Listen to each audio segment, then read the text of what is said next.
interested. When I try to go to the meetings. Hello? Okay. All right. Good morning, everyone. Welcome to the annual meeting. Sorry to take you away from a beautiful day. Hopefully we can get done early and everybody can go out and enjoy themselves. Start with introductions. I'm Kerry Olson, the chair.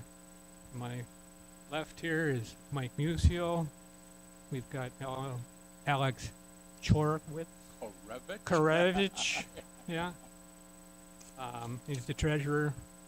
We've got Doug Rowdy is not here. He's got some medical condition. Andy Brown. Is anybody here from Andy? No. Oh, okay.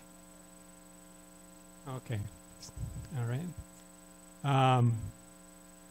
We've got Cheryl Clemens, who's going to be helping out, our consultant. And unfortunately, John Sorensen, who is the Milltown Fire, was unable to make it today.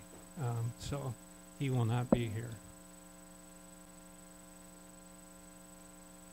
Oh, I'm sorry. Shelley Rose. Yeah. And Karen Engelbretson, who does all the hard work to get everything going. Yeah.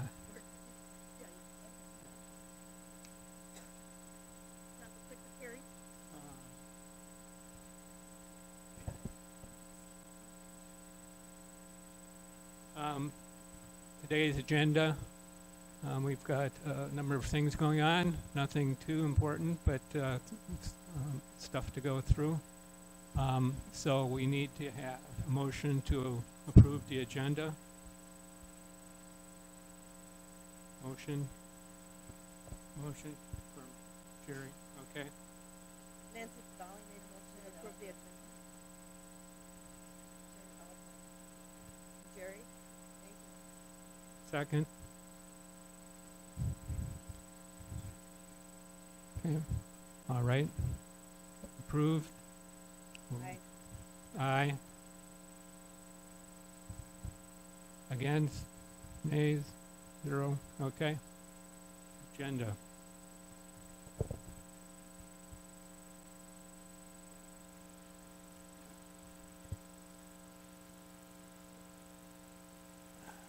You're going forwards.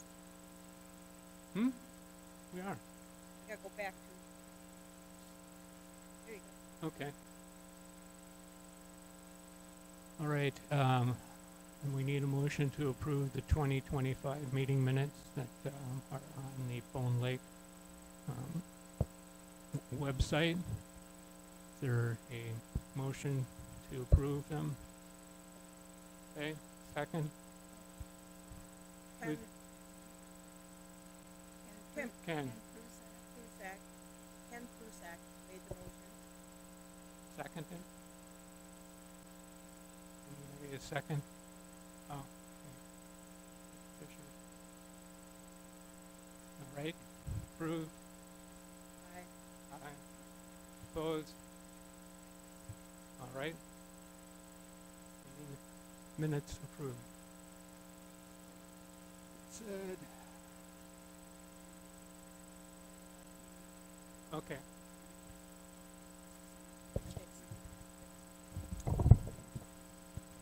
Yeah. Yeah, go ahead. So hi again, I'm Mike. So we had John Sorensen, he's the fire chief of Milltown. He was going to do an appearance today, but he's under the weather.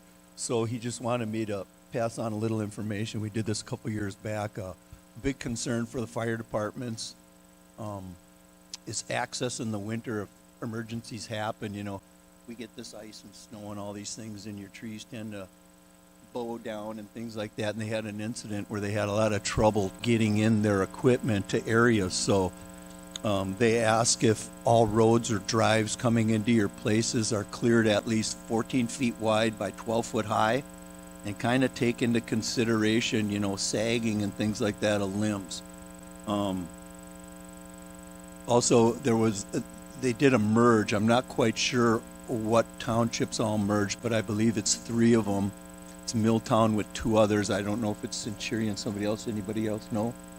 Anyhow, if you have any questions or concerns about that merge or any other questions, you can get a hold of John. He asked me to pass on his information, so his phone number is 715-553-0101, or he can be reached at chief@fireassn.com.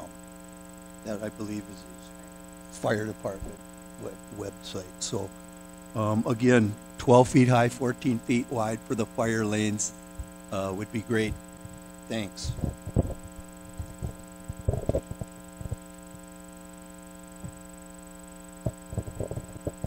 Okay, Doug couldn't be here today, and so I have a couple of items from the county board.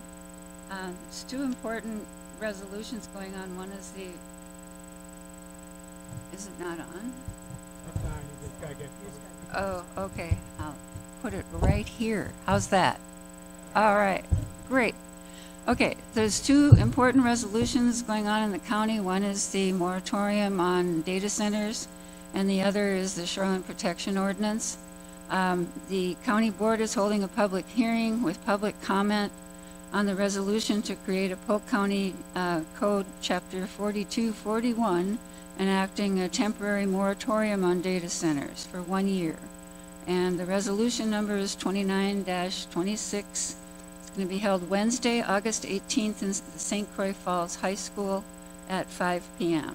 So if you are interested in offering public comment and your opinion on data centers in Polk County, this is your big opportunity to do so. The other thing we've been following, the district's been following and promoting, is the Shoreline Protection Ordinance, which is Resolution 08-26. The Environmental Service Committee has been reviewing the protection ordinance, and there's been a few glitches to get it passed, but I think it passed on Wednesday. So it passed the Environmental Services Committee, and so now it will go to the county board. And so it can still be modified at the county board level, or it can go back, they can send it back to the Environmental Services Committee. So we'll keep track of it. The next full board meeting will be Tuesday, September 2nd, because the one this month is the public hearing for the data centers. So that's all I have for you on the county. Yes.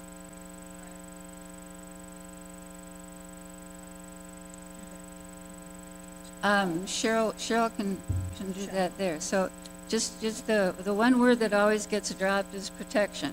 It's a shoreline protection ordinance, and that's what we're after. Okay. Move ahead.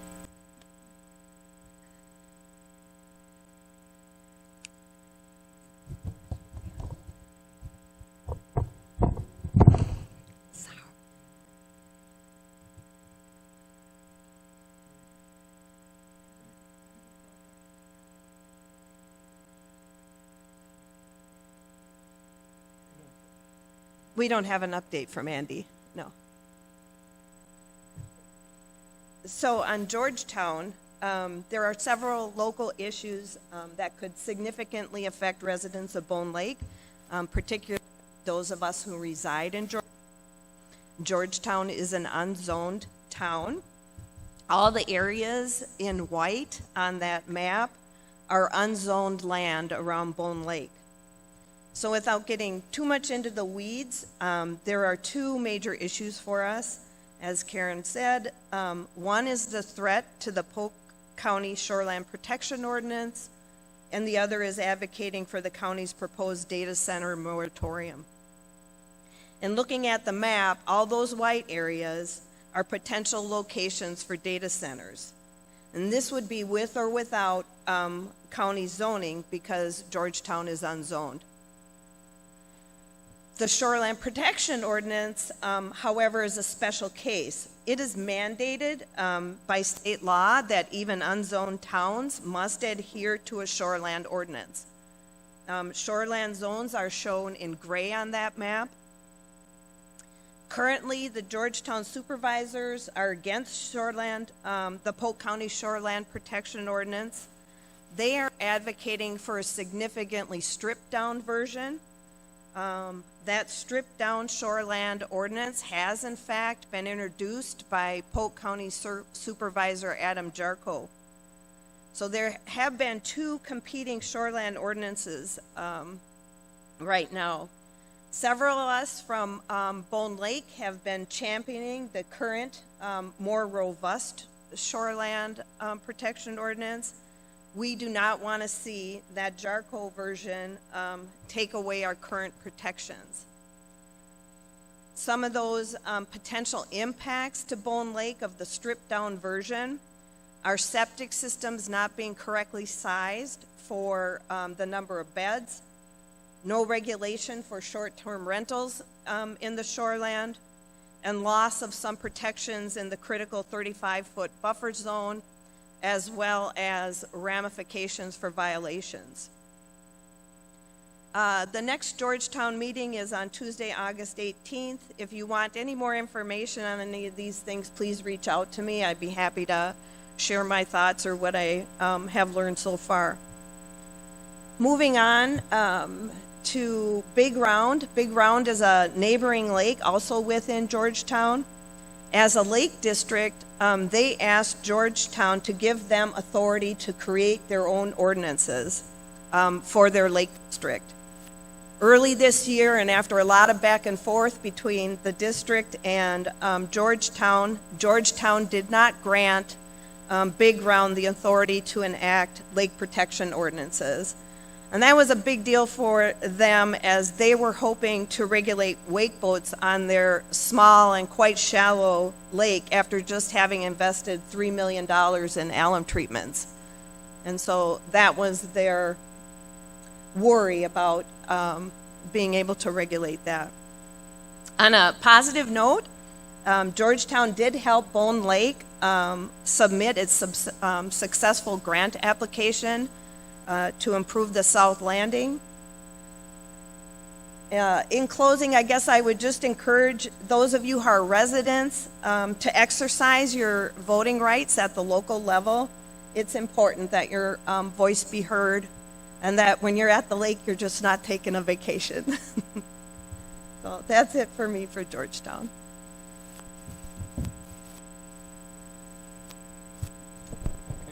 Chair's report.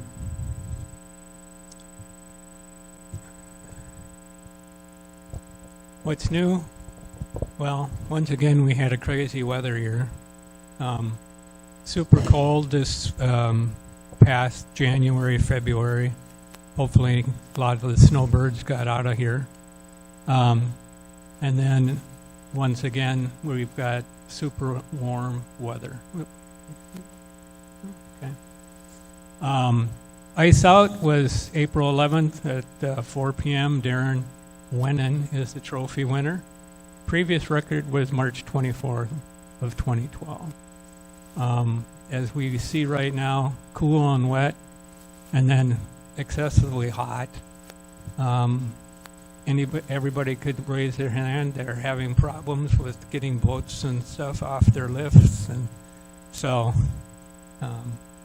John said, let's dam Fox Creek, but I don't think we've talked about that in the past. So, yeah. Mike hit the lake with the harvester in early May, and he'll tell you about that. And Shelley already went over the shoreline ordinance that's under attack. South Landing upgrade. We worked with Georgetown to file a grant to repair and replace the South Landing. It took a little bit of finesse to get them to do it. They said their idea is ownership stops at the water. So they will handle the land, but anything in the water they won't. Well, that's not actually true by the DNR, but we talked him into, we filed for the, well, I filed for the grant with them signing it. We did get a grant this year, which was amazing because there wasn't much money. But in talking with the DNR, the area that controls Bone Lake had money in their past. So they said if we kept it under $20,000, they could give us a grant, and they did that. So that grant is now in the hands of Georgetown to be signed. It's a $20,000 project, sharing 50-50 with Bone Lake. We'll pay $10,000. And we plan on starting September, October of this fall. All the drawings are done, as you can see. It's going to be 12 by 8 precast slabs laid down. Also filling in a lot of holes and doing some excavating and putting in riprap underneath so we don't have any big holes anymore. So, North Landing, we had talked about this. Unfortunately, we didn't get all the work done necessary to file for a grant. What we are going to do, the plans have been partially finalized. Looking at 12 by 8 precast slabs.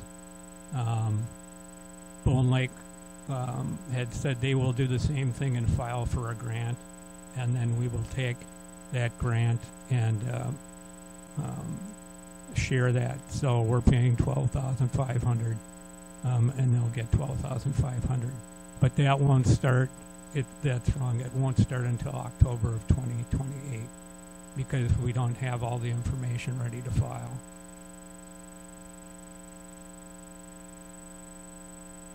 All right, the decontamination station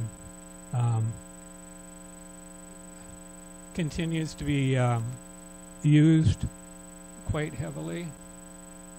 Let's see. If you can see the numbers up there, they're kind of small. I'll just go through it. The most used tool is the air hose. The second, and that's 352 totals through July. The second is the vacuum hose. And then the third was the reacher, grabber reacher. And if you look at the totals on the end, you can see by year. For the last couple years, we had 806 total uses this year. 2025, we had 820. In 2024, 852.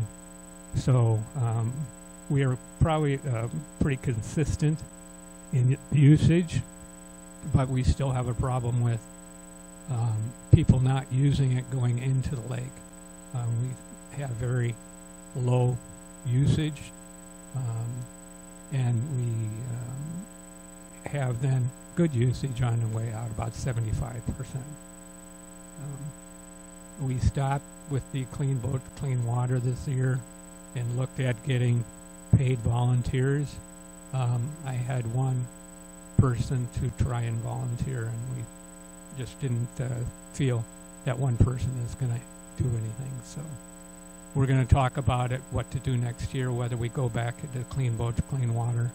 But with that, we still have the concern of teenagers having to tell people about using the cleaning, because it's a law in Polk County that they have to if there's a cleaning station. So we don't want them, and because they have gotten in arguments with adults that aren't very kind. So we will be continuing to work on that. Sure.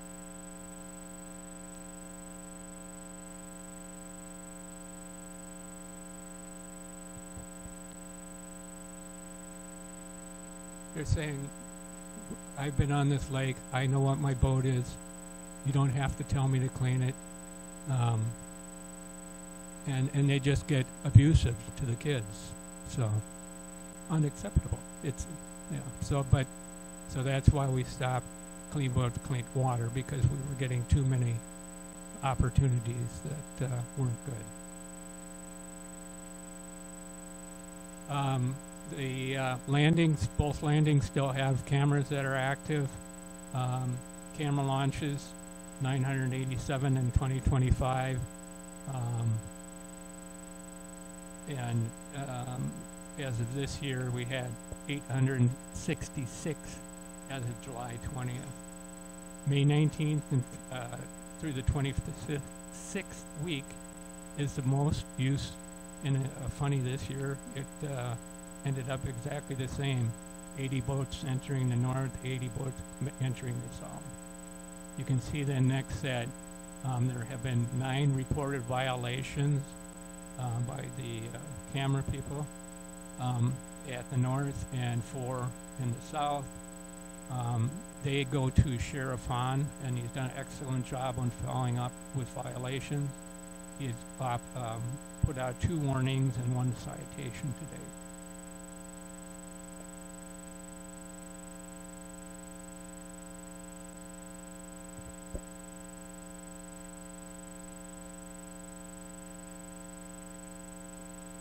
Yeah, Wait. yeah, I'm sorry, yeah, we're going to bring a microphone to you. Yeah.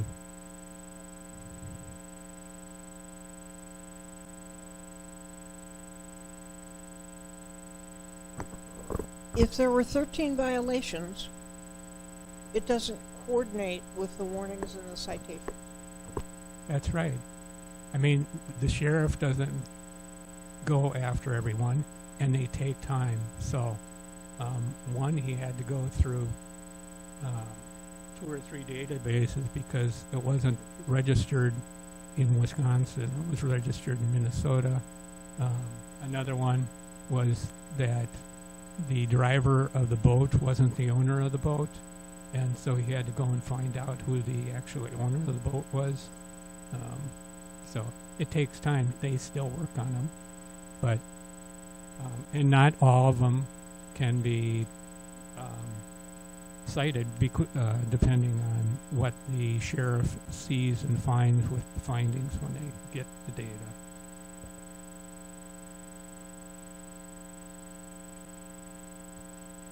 Water clarity. We have to thank John McCall for doing this for years. He is now, this is his last graph. So next, hopefully, John McCall is taking the readings and can do the charts. But it just shows that, you know, the thing is pretty steady. This year, the Sechi readings are actually quite good right now.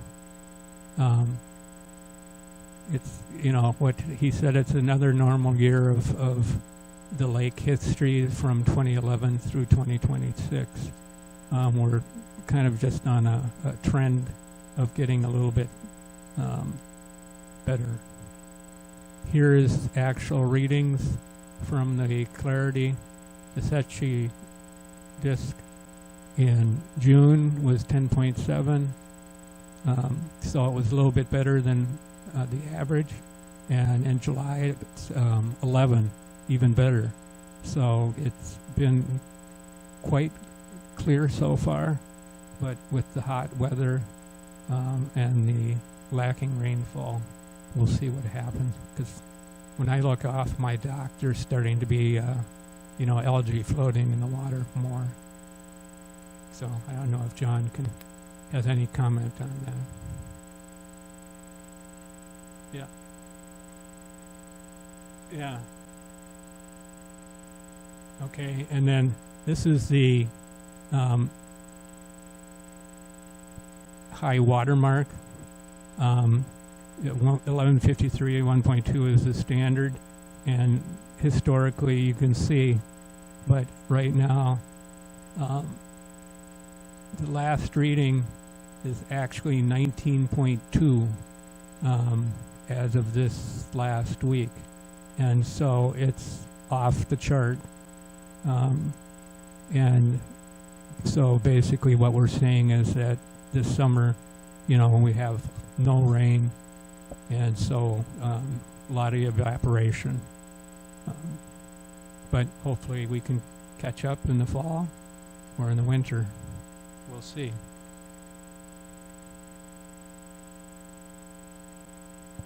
Shall we? Move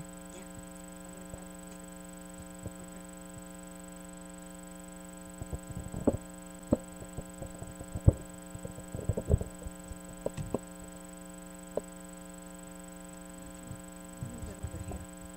We'll share. Although I need to be in this direction so I can see.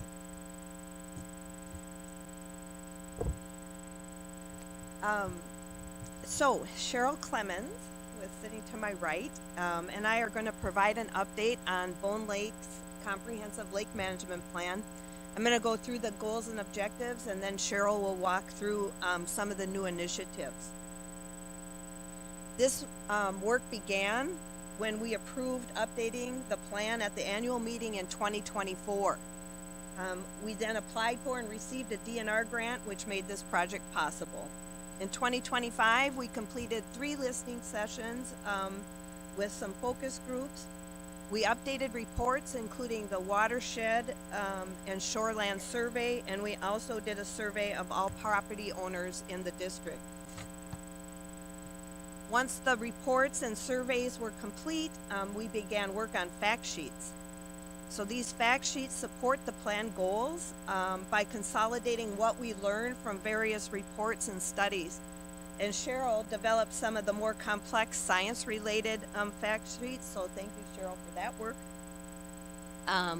These fact sheets, along with data from the previous plan, help guide the discussions and input during advisory committee meetings. And a complete plan was put out for public comment in June and is now at the DNR for review. Our next step, once we get it back from the DNR, will be to develop an action plan, a prioritized action plan.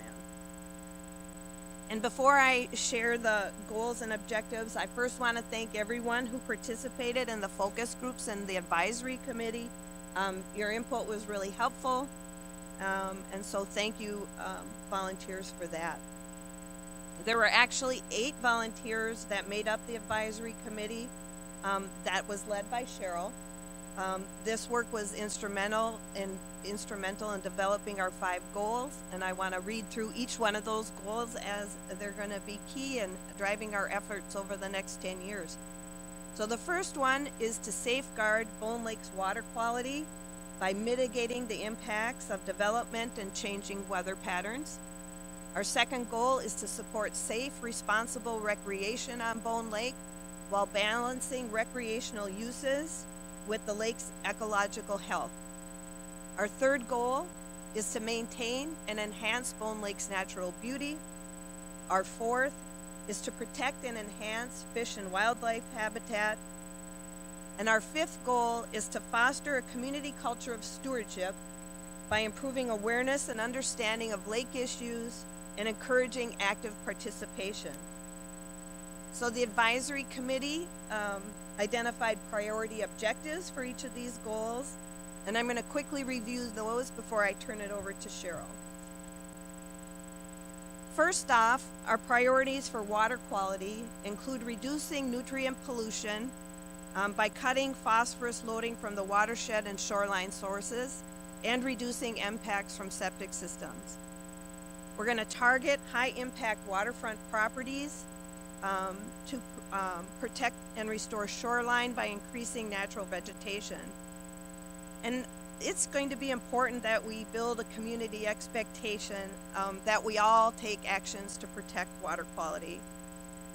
And then finally, we want to stay alert to threats beyond phosphorus and algae growth, for instance, forever chemicals or pathogens from biological waste. Our priorities for safe and responsible recreation are to maintain the buoys in approved locations that mark shallow water, to continue the Kids Don't Float program with life jackets at the landing, and encourage safe and respectful boating practices with peer-to-peer education. For natural beauty, our key objectives are to maintain undeveloped natural areas on private and public land, and then enhance natural beauty of developed areas. Other objectives include preserving the opportunity to observe the night sky, always nice to go see some northern lights once in a while, and ensuring awareness of noise pollution on the lake. Our key objectives for supporting fish and wildlife habitat are to reduce sedimentation from shoreline erosion with an emphasis on using native vegetation and reducing the impact of wake boats. Restoring and protecting natural vegetation along the shoreline and in the watershed will be essential. We'll need homeowners to help with habitat, and there are actually some very simple ways that we can all chip in. For instance, leaving dead trees standing if it's safe, leaving woody debris in the water, and respecting native aquatic vegetation. We'd also like to see a reduction in lead tackle, insecticides, and poison use. So this is a lofty plan, and we know we can't do this without improving awareness of lake issues and encouraging active participation. Our objectives are to build capacity, ensure we have enough volunteers to carry out our various activities.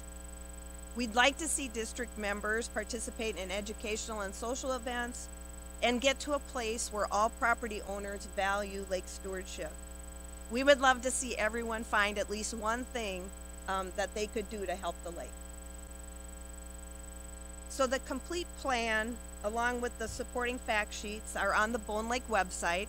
The plan itself is only 11 pages long, so you can review goals, objectives, and actions at your leisure. I'm going to turn it over now to Cheryl Clemens, and she's going to talk to us about a few key actions that are new to this plan. This over and try not to make too much noise while I do it.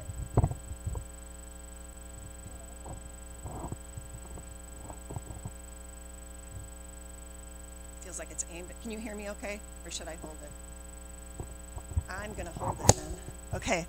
I also want to thank everyone who participated in the focus groups and in the advisory committee. The participation of all of you really made a difference. So, and I also want to thank Shelley.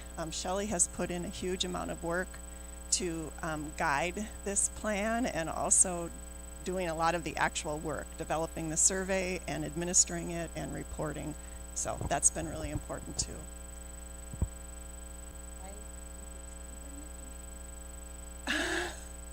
Oh, that's interesting. They were there before. So there are some important initiatives that came out of this, and I'm going to talk about 4 of them. You can see in the plan document itself the priorities that are indicated. One of the new initiatives is to develop a stewardship program.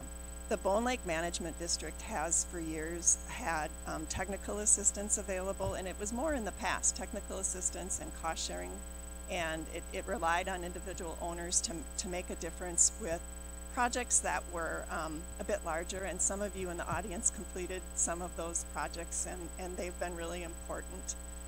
And we've actually seen improving water quality in Bone Lake over the long term, which is unusual and something to really appreciate. And it's been due to at least in part, to the management district's efforts.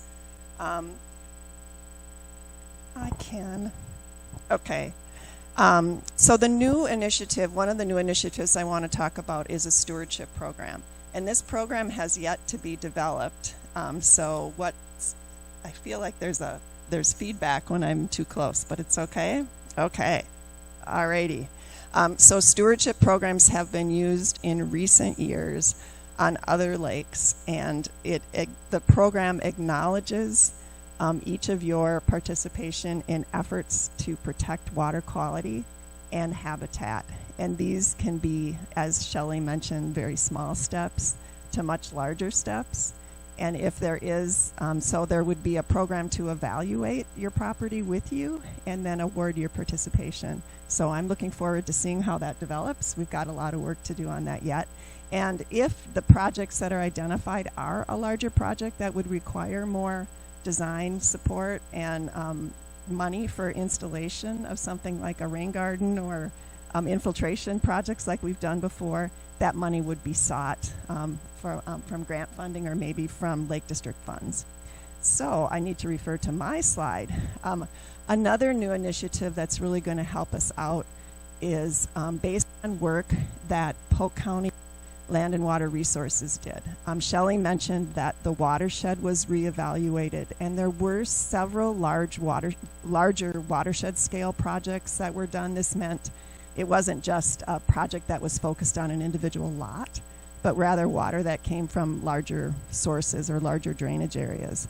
And there's amazing new GIS tools that are available to analyze the watershed at a larger scale. So the topography is very detailed, the land use is detailed, and from that, the county can identify, one county staff in particular, Colton, is very skilled at identifying opportunity restoration on a large scale. So we've built a bit in recent years identifying projects, and it always takes landowners who are willing to participate, but I think we have a new list of potential projects and ability to reach out to owners based on information. So that's great. And then shoreline stabilization. Many of you have experienced shoreline erosion on your properties, and it's been more of an issue with ice damage, with impact of waves along the shoreline. The Lake District had a project a few years back to get design assistance from the county and then look to DNR funds to put in various ways of stabilizing the shoreline. So rock is not the only way. There are other structural elements to be used to stabilize a shoreline. Vegetation is important, and a combination of those is important as well. So the county came up with designs for shoreline stabilization, and unfortunately, when it came to seeking funding for their implementation, the DNR grants were so restrictive or had so many strings attached that it just didn't work out for property owners. So the plan instead will establish, there they are, demonstrations of various methods.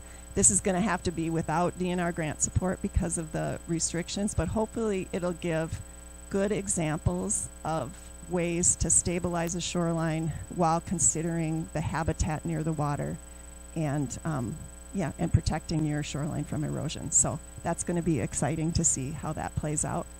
And then finally, Shelley mentioned the importance of everyone's involvement, and that comes with individual stewardship on your properties. It comes with volunteering to help share these messages from the plan, and we're looking to have new opportunities to get people together. Some of this will be lake-wide events, perhaps held at the North Landing. Others will be on a neighborhood scale.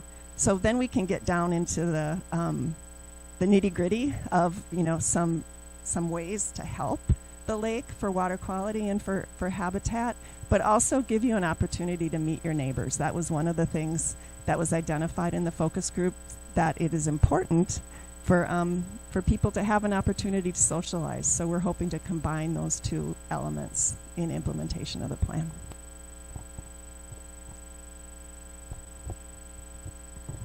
Thank you, Cheryl. I guess do we have a quick minute if there was any quick questions? Or do you want to wait? Go ahead. Mr. Fisher.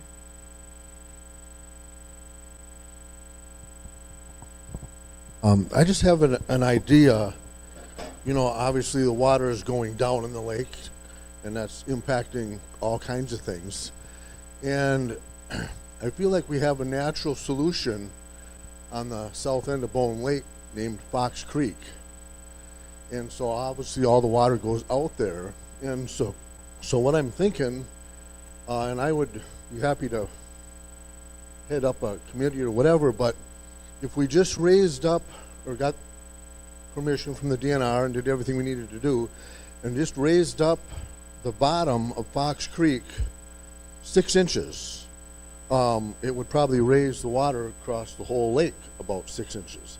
And doing that would not affect floodwaters or anything like that, because you wouldn't be changing how Fox Creek, in a flood time, the water gets high and it goes over the banks and does everything it does. So I don't think it would affect that, but I think there's a lot of very, very inexpensive, per se, ways to raise the bottom of that lake or the creek up there, whatever the DNR said we could do, 4, 5, 6 inches, and it would just help everything about the lake.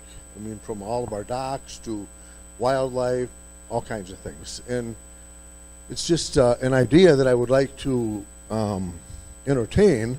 I would be happy to be on a committee, oversee the committee, do whatever it takes to help that kind of a project move forward. Maybe we can get a DNR grant, I don't know. But there's a lot of lakes that have done things like that. Balsam Lake, I think even Bill does that, to monitor that. But anyway, we have a nice little situation where we have water running out of the lake constantly, so we just raise that up a little bit, and then we could kind of go from there. So I will follow up with you on that, okay? that would be great. You and I can work on that in 2027. Sounds real good. The other thing At I least want explore what it would take. Because I'm sure there's some DNR things that we would really have to look at, and then the long-term cost of that. yeah, hopefully, if we just raised up the bottom, there would be no long-term costs, but we'll have to see, of course. And the other thing I wanted to mention on the north end, on the boat landing there, of course, if you walk through that landing, right beside the dock, it's about this deep, and at the end of the dock, it's about this deep. And so, obviously, over the time, everything that was in the hole is out behind the dock, and it's kind of shallow right there. When they're going to redo that, is that what you're saying? They're going to straighten out that end a little bit? Could they just take a little bit of that rock that's on the end of the dock and move it just a little bit so we can get boats in and out of there easier?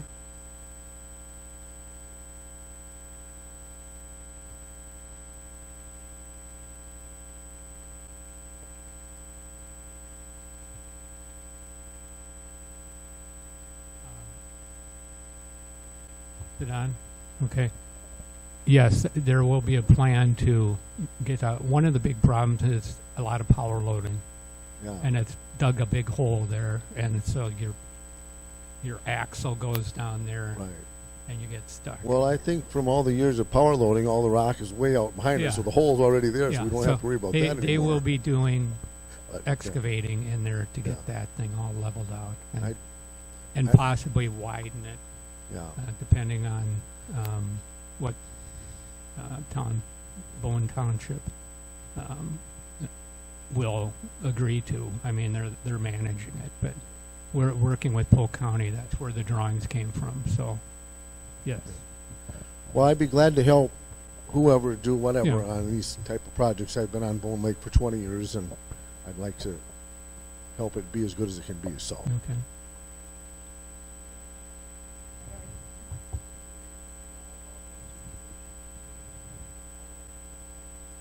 the low lake. Oh,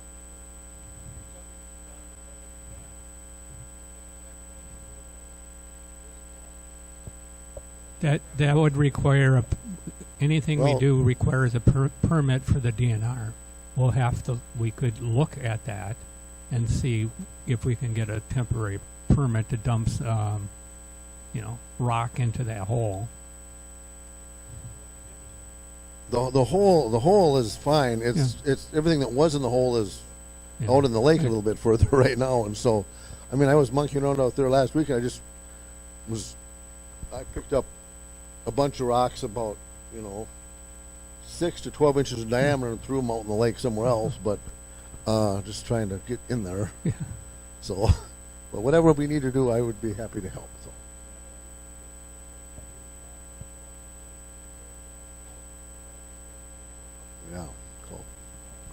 Yeah. Right. Yeah. Jerry. Is it possible to put a bigger sign at the landing on no power loading? People don't see the sign. There's signs Personally, I there's don't three think that will make signs any there difference about at all, but power loading. people don't like the look of stuff. Yeah. Jerry Albright. I work with the Lions Club, and I am down at the lake probably every single day from about 1:30 to 3 in the afternoon. I can tell you that. Thank you. I can tell you that most people do see those signs and ignore them. I consistently yell at people when I catch them doing the power loading, and I've heard many, many comments. Some of them good, some of them bad. The main thing is people say, well, there's no other way to load. The lake's down so low, you know, I got to do the power loading to get it on there. As the years go by, the engines that are on these boats are getting much more powerful. The props are more efficient at moving water, but in doing so, they also move a lot of sediment. And so anybody who is around the lake who has an opportunity to tell somebody to not power load there, that would be a great thing to implement. If everybody could be a water monitor to, you know, monitor that people will not power load. A lot of the people that are coming in are from out of state. They don't realize there's a rule. They don't see the sign. As far as the sign size is concerned, that's controlled by the Bone Lake Township, and I will approach Andy Brown to see that we maybe can get a bigger sign or a more permanent sign, because a lot of times I'll go down to the landing and somebody's knocked the sign over, and there's a sign on the left and there's a sign on the right. They'll knock the one down that's on a movable platform because some of the boats that go in there are large, and so they have to move the sign out of the way in order to get the boat in or out. So I'll ask for a larger sign. From the first sign's printed in white and black, and that's the one that a lot of people don't see, and it's facing you as you launch your boat. The one coming out of the water is red and white, and people see that more, but it is somewhat of a smaller sign, and so I'll ask for the funds to do that, but I can't say whether Bone Lake Township will do that or not. They actually own the land. Thank you. So, Commissioner election?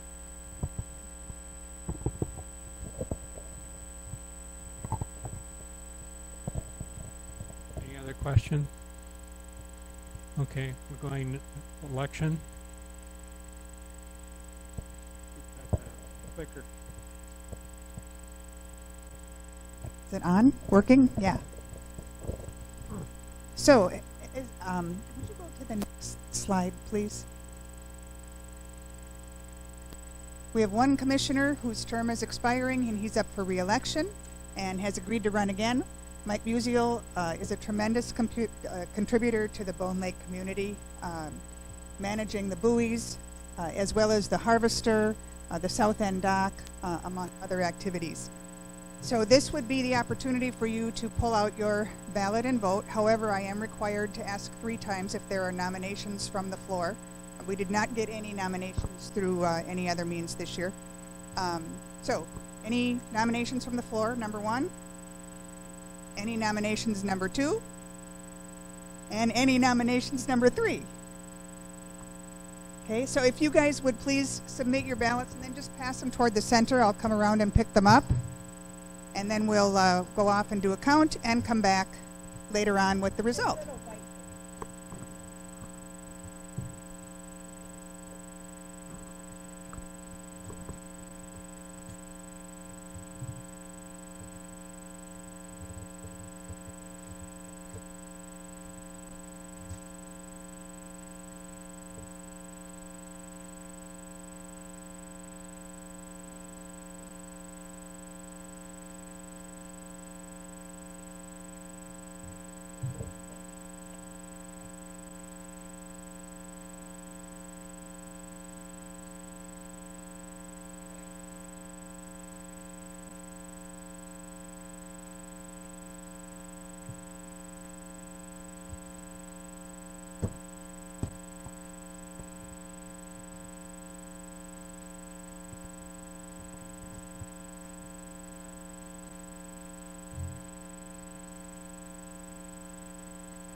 Is this on?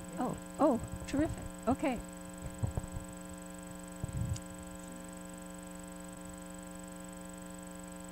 Yeah. Okay, they're gonna count the ballots while we move on.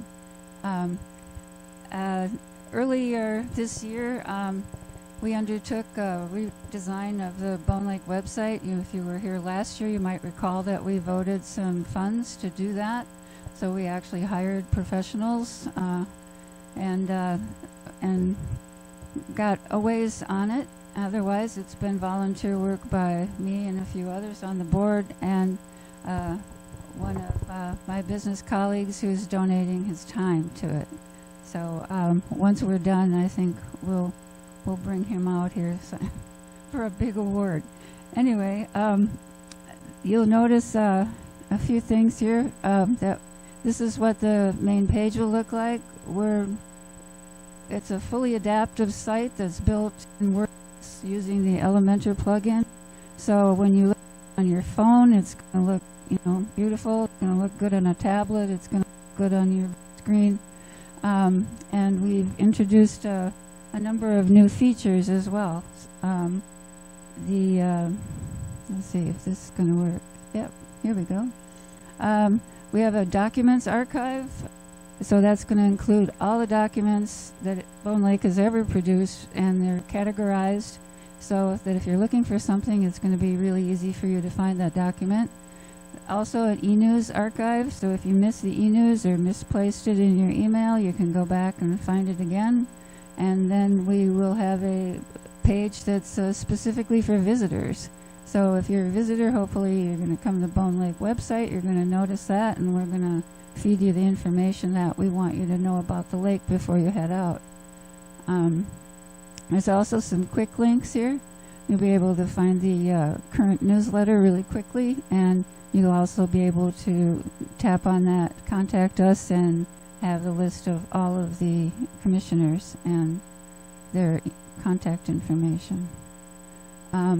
Also, other things would be on the front page would be event notices as well. Across the menu bar, it's going to be about Bone Lake, history. We have a big area about sensitive areas that you should know about and why they're important to protect. The invasive species present and the current water quality. A link to you to go to the SWIMS database to find the current water quality. The management district information will all be here, including a map of the district itself, the plans, the meeting schedule, and all of the other meeting minutes. Boating is going to include boating safety and courtesy, or landings, and the Polk County Boating Viewer. Are anybody familiar with the Polk County Boating Viewer? I think we featured it in the newsletter. There's a QR code for it. Takes you directly to the county website where you can see an interactive map of the lake, and it includes all of the hazards and all the sensitive areas and the suggested wake boat area. And if you have your location services on, you can see where you are as well. So another important one, we're going to include content for managing your lakeshore property. If you have questions about how do I build a septic system, if you're a new property owner, I think this is going to be an important page for you to view. And a lot of the initiatives in our new plan would be spelled out here as well. Fish and wildlife would include all of the animals that we have around and where they are. Maybe in the plan we might do some property owner surveys where you can contribute the information about what you're seeing at your place. Finally, this is the visitors page and what it'll look like. So it'll have a link to the boating viewer. It'll also have information about cleaning your boat and the rules about cleaning the boat before you enter the lake and before you leave the landing. And the park as well. So what's next? And we expect to complete this soon. Mostly, it's a volunteer effort, and volunteer capacity is always a challenge. And we get distracted by things like the shoreline ordinance and the annual meeting, and then we go back to working on the website. So it'll be later this summer when it's done. We'll have an announcement on Bone Lakers e-news. If you haven't signed up for that, you can sign up for that now on our existing site. And if you have any suggestions for the website, we can take questions now. But if you have suggestions, use the back of your survey that's in your envelope. And we'd love to hear what you think and what you would want to see there and what would be helpful to you. Anyone have any question now? Yeah. You want to wait for the mic and state. On that website, is there a place we just became new landowners here, so we're just looking for ways to like restore the land and native plants and things like that? Just maybe where's the best resources to look for that? I really didn't hear your question. Oh, we're looking for resources to help be really good stewards of the land. We're just new landowners. Mm-hmm. So on the website, is there a place that's best to look for us just to get those resources and connections of people that can help us on our land? Is it on the website? It's not on the website now. Did you say sewer? Stewart. Oh, you want? Okay. I'm sorry, I couldn't hear you. That's very okay. Well. Yes, there's plenty of information right behind you in all of those brochures, and a lot of them relate directly to the new plan goals. We just received several new brochures from the state, erosion control and how to solve erosion problems on your lot. One thing that's the easiest thing to do is just let the grass grow there. Don't mow down to the water, and that'll help contain your soil at the shoreline. And yes, that section of the website will have a lot more information for you to get. And thank you for being a new property owner.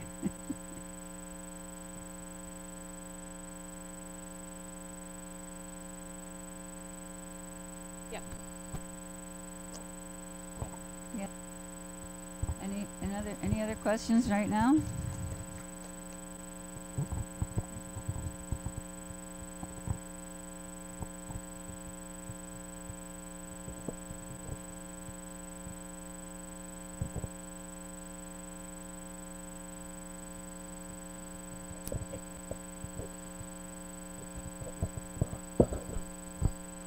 Hello.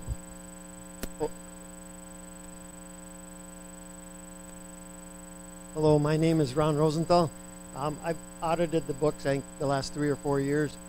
This audit here is for 2025 financials. And I do have to say, Alex Kravitz. Alex, no, not the guy on Jeopardy. Yeah. Alex does a fantastic job of documenting everything on a Excel spreadsheet and color codes things so that it's real easy to follow the debits and the credits. And what I do is I make sure that the checkbook for the Lake Association matches up with the checking account from the bank, their statements, and as well as savings as also. If there are CDs, I document those in there too, where they go out of the savings and into the CD and back in again later. Sometimes the board buys those just so that they can get better interest on some of the money if we've got extra money that isn't being accounted for at the time. So with that, I did check it all through. You can read on the letter if you can read it there, but everything matched up perfectly again. So that's about all I have to say on it, but it is the 2025 checking and savings accounts, not 26. Yep, thank you.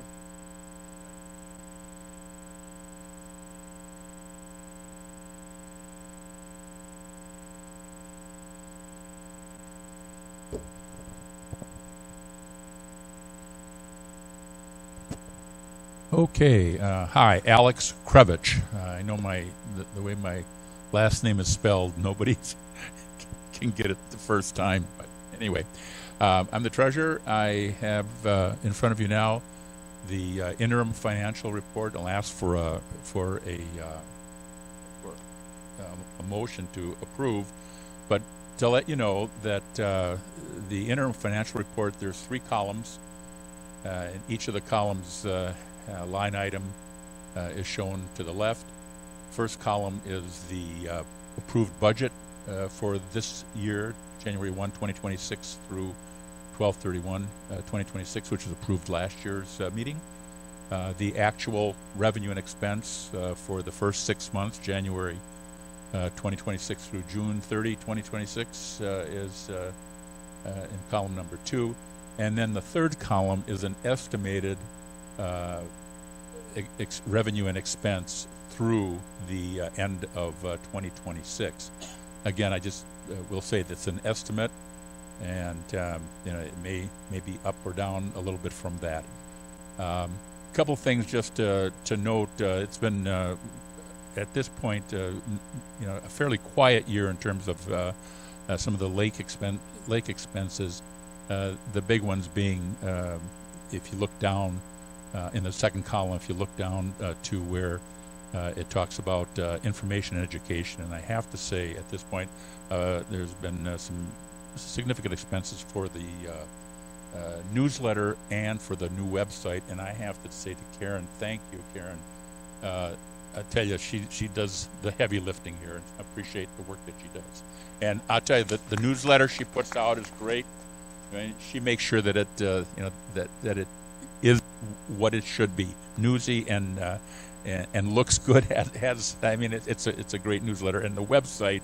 I remember our conversations that we've had at our meetings, the work that you've had to do to get this thing developed was fantastic. So again, even though every now and then we get that loggerheads, but I do appreciate what she does. Other expenses, we've had the comprehensive lake management plan. There's meeting and consulting expenses. You'll see that listed at this point, and then we've had not a great amount of money at this point regarding the harvester operations. We'll see some expenses coming up towards the end of the year there. Anticipating down the road that we'll be spending some money on the South Landing, things that Carrie had talked about. I'm anticipating that we'll have some expenses there. That's at $15,000, and we'll probably also have some of that $15,000 that would be work at the North Landing. It may or may not end up being spent. Other than that, it's pretty straightforward. Straightforward in terms of what we have, what we've spent so far, and what we anticipate spending through the year. And I'll take any questions, obviously, but if none, I'd ask for a motion to approve this interim report.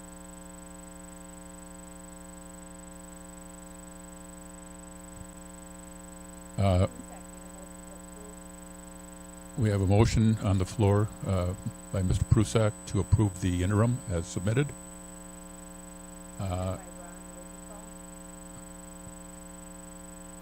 And there's a second by Ron Rosenthal. And at this point, if there's no further discussion, all in favor? I said if there's no discussion. Oh, please, please.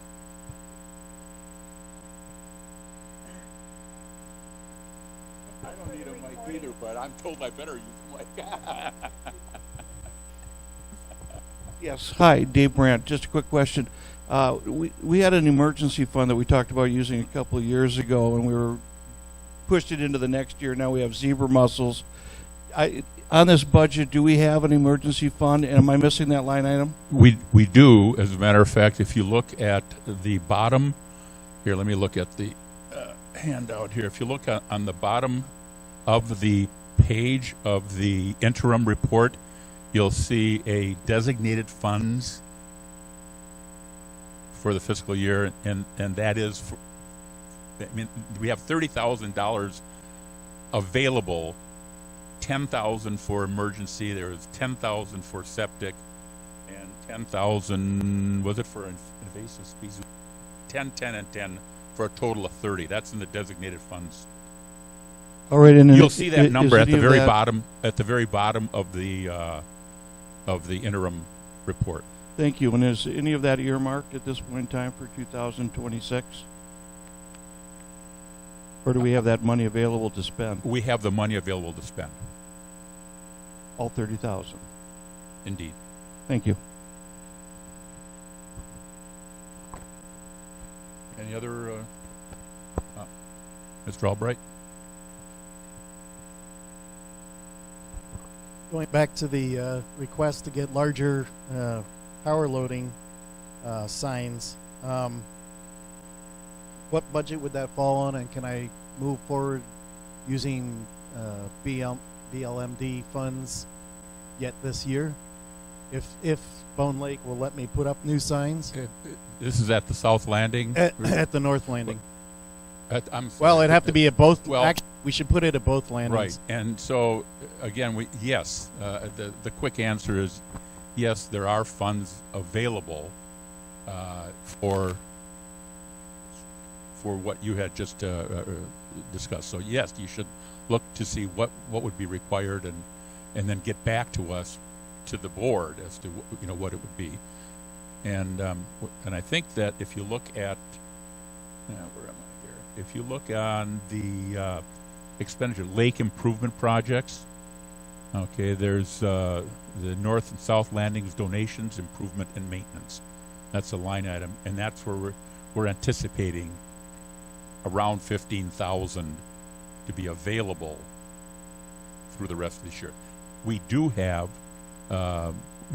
we do have what 20,000 that was available, that was approved from last year's meeting for this year. So yes, signage would probably run in the neighborhood of $500 to $600. Right. So.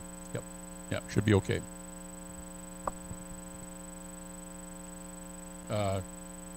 Question here, comment? Hi, I'm Phil Beck. I live on Sandy Hook. A couple of questions on line items here. Sure. And they both relate to the harvester. Mm-hmm. So in the beginning on the budget, you had 25,000 for grants expected to come in, and then harvester operations, you had 27,500 going out. Both of them are significantly reduced through the course of the year. Is there anything we're missing on the harvester that are we skipping maintenance and things like that? Okay. Yeah, Mike so can we answer just don't that. need the money? Because we're missing a grant there that we were expecting to get at some point. Well, we got all the grant dollars for the harvester already. Those grant dollars have come in. Budget then is, I guess, my question.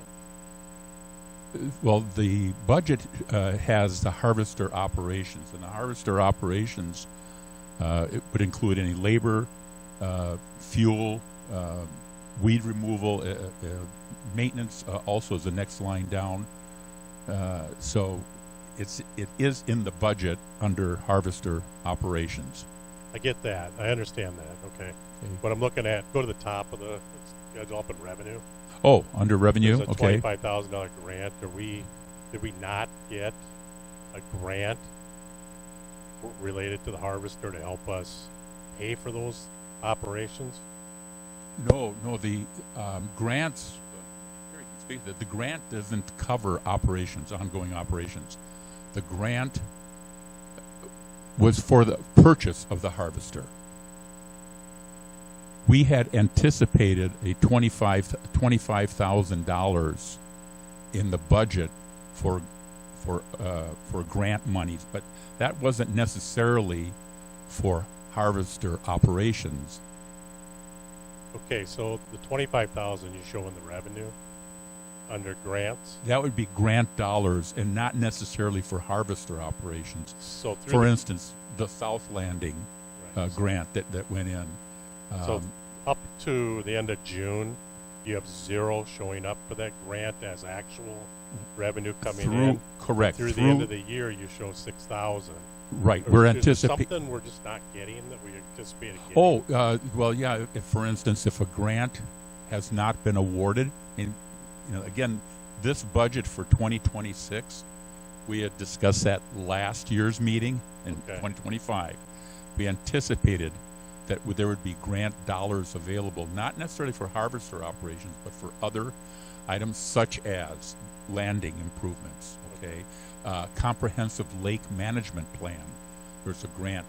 And those dollars, by the by, for the comprehensive lake management plan actually came in 2025, a partial amount. So that meant that the actual dollar amount would not show up in 2026. Now the 6,000, just FYI, that we anticipate coming in, and as a matter of fact, I did get a check last week, was for the final Clean Boats, Clean Waters grant that we had. And that was work that was done in 2025, but the DNR then doesn't pay until we submit proof that we have had the expenses for Clean Boats, Clean Waters. Thank you. Yep.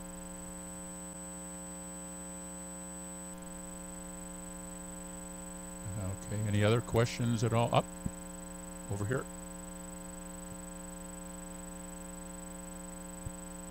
I'm sorry. Your name? Dwayne Butler. Mr. Fowler.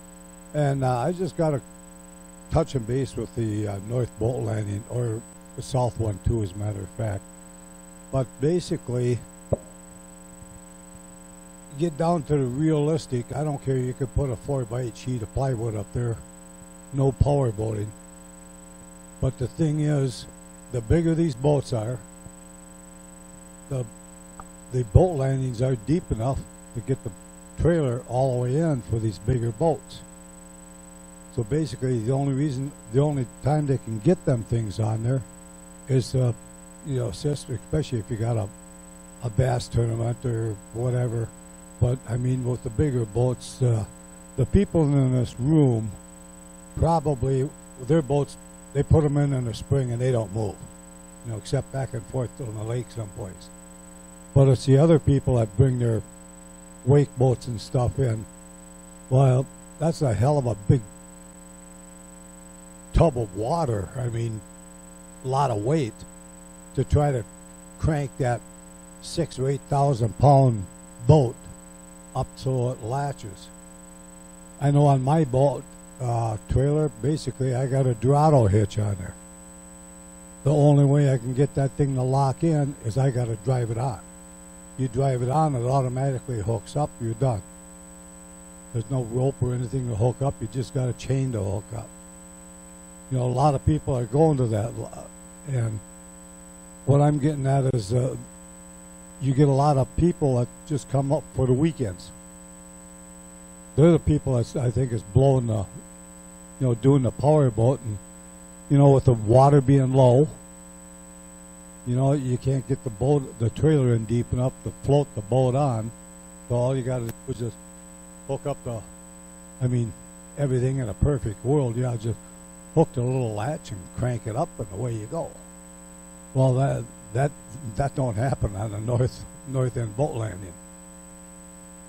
So basically, a lot of people, the only ways they can get the boat on, they have to power load it on. Unless you got a big guy like Dave here to try to crank that mother on there. Okay, appreciate it. All right, thank you.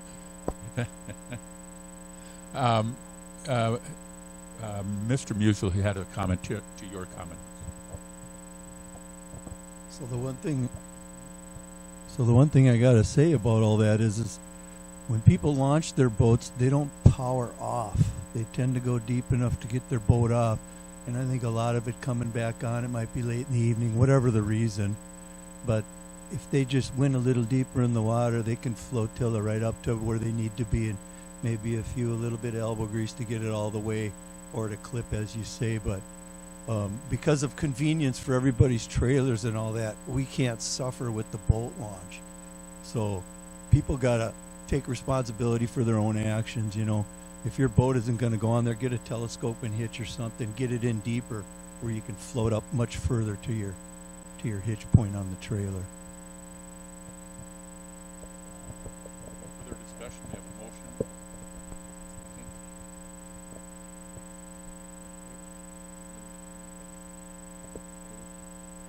Thank you. The next item, I guess I still have the floor. And could we click forward? And this would be the the annual budget for 2027. We'll go through it, and we'll ask for a motion and a second to approve the budget for next year. This one is pretty much the same thing in terms of what you see for the first column of 2026, with a little bit of additional information as to what each of the items are that constitute the revenue portions, the anticipated grant dollars, and as you can see, in going back to the question regarding grant funds, the comprehensive lake management plan we're anticipating some dollars coming in, and then grants for the north and south landings, those monies coming in as well. And then you go down the list there, the various lake management activities would be including comprehensive lake management plan activities, the landing toilets, the internet service for the cameras, the landing cameras service themselves, and any aquatic plants management. And this goes back to some of it would be emergency dollars available if need be for work for various invasive species or other projects that may come up. And then the harvester operations, as I mentioned, that's the labor, fuel, weed removal, other miscellaneous costs, and labor being a huge part of it. And the decon station, the maintenance and fees for the decon station at the north and south landings. The dock at the south landing, I know that, and Mike maybe can speak to that, we've been long for a number of years with the current dock at the south landing that may need to be replaced this coming year. And because of yes, thank you, and it will be replaced this coming year and because of the work that is being done at the landing itself. Thank you. And then, of course, north-south landing improvements and maintenance costs at the landing areas. And then let's see here, miscellaneous equipment purchases and maintenance for various harvester needs. That's a dollar amount as a placeholder. Then the various lake management projects, watershed, waterfront, septic incentives. We're hoping for at least two for the improvement of septic systems for this next year. And then the evaluation studies, the various activities for wildlife and natural beauty, fisheries, communications. Again, these are expenses for volunteer recognition program committees, etc. Consulting costs, this is for the comprehensive lake management plan, and that will be the various expenses for work around lake management, lake improvement projects. And then public safety, the buoy maintenance, the in and out and replacement and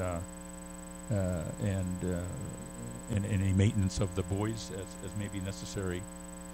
Newsletter costs continue to slowly go up, but that includes both the development of the newsletter, the layout, getting the postage, getting the printing done, and getting the newsletter out.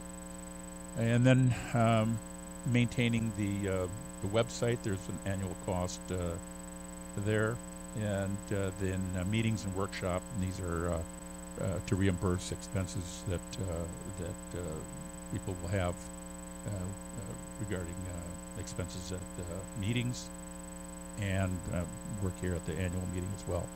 Insurance, we're anticipating it going down a little bit here. I know last year we were looking that we might be as much as 9,000, probably be down a little bit more since we were able to get some of our work comp and liability insurance on the harvester costs through the town of Bone Lake and their insurance. So we just make a donation to that. And then other donations that we have, again, is maintenance at the Langle Park and the North Landing. So again, going back to Mr. Albright's questions, we do have money in the budget for maintenance up at the North Landing. And miscellaneous office expenses, paper, printing, postage stamps, those kinds of things would fill out the administration. So that's the total, if you will, anticipated, and what we're asking for approval of at this meeting. We have a motion to approve. We have to have a second first. We have a motion on the floor to approve the budget. Is there a second? Okay, we have a motion and a second on the floor, and is there discussion?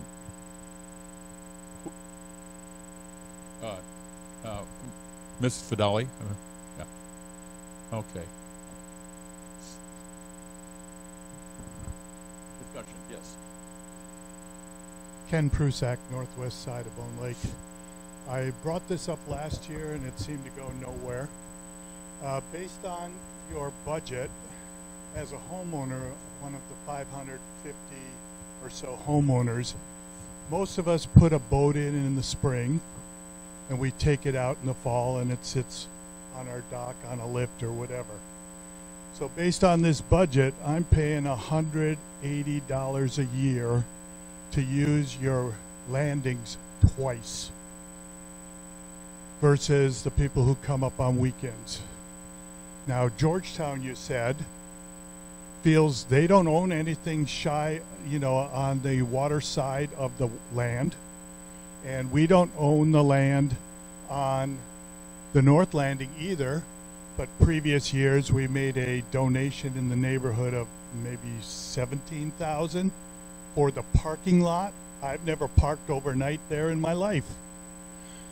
We clean their toilets. We don't own them. We put a Wi-Fi up, and we found 2 warnings and a citation. It seems ridiculous that we are supporting all the other entities around here that are on this gravy train of us paying and them just getting all that stuff taken care of and not paying out of their budgets, like Bone Lake, Georgetown, etc. If we put the concrete in, we put the dock in, what's to say we can't charge for people to drive on our concrete or stand on our dock on weekends, per se, $5 a launch? Or if that doesn't work because it takes too many people, let's go to the extreme and see what the townships think if we put a chain across our concrete and dock for a month. Oh, you can't use this landing, you can use the park, that's owned by somebody else, but the concrete and the dock are ours. So my proposal is we eliminate the lake improvement projects until the neighboring districts and stuff start stepping up and doing their fair share.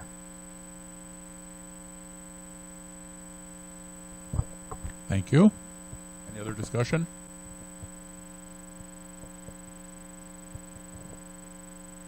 Mr. Albright? Jerry Albright, north end of the lake. I'm questioning the line item that says includes maintenance of the Vilstrip stream and other projects. What is considered the Vilstrip stream? On the 2027 budget, yeah. Line item under lake management projects. First item is $2,500 to include maintenance of Vilstrip stream and other projects. What is the Vilstrip stream?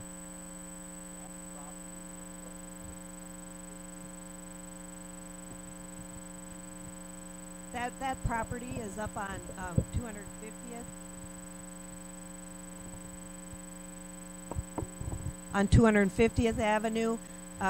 There is a holding pond up there that needs maintenance every year for plants or make sure that the wall stays up, and that keeps sediment from flowing from properties to the north down into the lake. Okay. It's $250. $2,500. The question is there's two Vilstrip properties there, or two Vilstrip streams. So I was questioning which one are we discussing. Do you know where Bill Pullen used to live? That's one we improved in a previous time, and there's also one further to the east, around 1124 across the 250th from there, and that probably also needs some improvement. That's why I'm questioning which one, and I'm wondering if we can include that. Jerry, if you can give me, we can look at the other project as something that's a potential project for watershed and runoff, for sure. But I don't know about that one, and Okay. I don't think we've done any work on that. Okay. The town has put in a new culvert about 3-4 years ago, but Okay, so I would have it to have probably more needs information. improvement as well. I'm not really familiar with that one. Okay.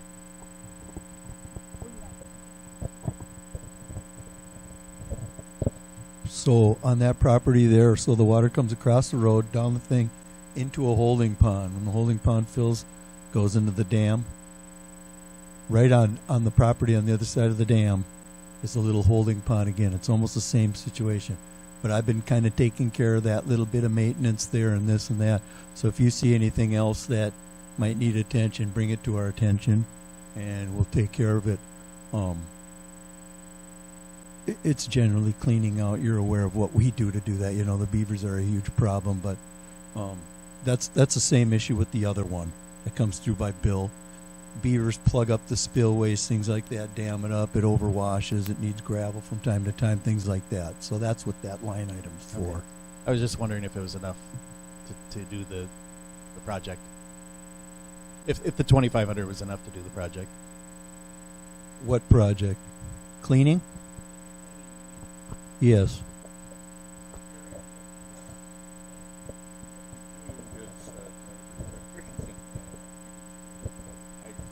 We send a check to him, John. We send a check to him for $250. I'm sorry. Who's telling me to use the microphone? I thought you and I don't need microphones. No, I'm sorry. What I wanted to say is that we send John Christensen $250 to help with the Vilstrup stream. The $2,500 is for the watershed, other watershed projects, like what Mike was just talking about, and other projects that Shelley, as chair of the watershed committee, would need. Is it enough? Again, we'll see, and if need be, brought to the board if we can, and we find a project that is that needs the work, we'll somehow figure out a way to get it done.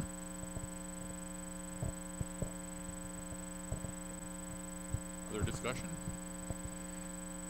Based on last year's budget, the interim budget, and the next year's budget, we are eating up about $30,000 a year out of our reserve fund or our checking account or whatever each year, and we're down to about 4 years worth of excess cash.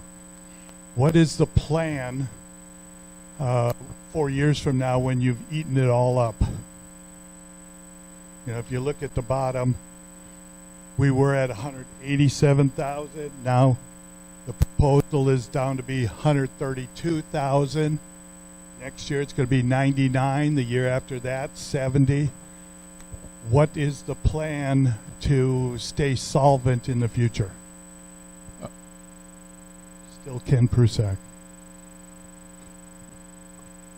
The monies in the 27 budget are for one-time projects. I don't anticipate that we're going to be putting the kind of money into the improvement of the landings, which, to my knowledge, has not been done in all the years to this extent.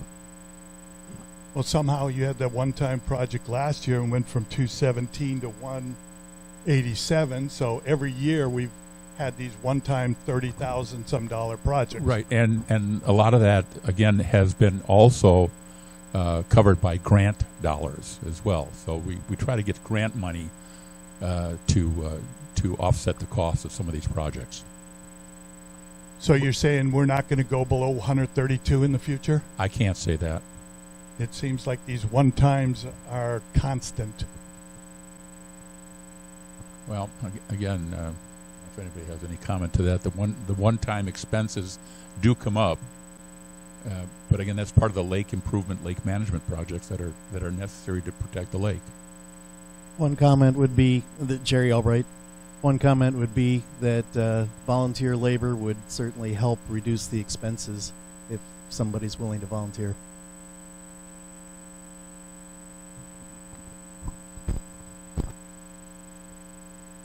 Any further discussion?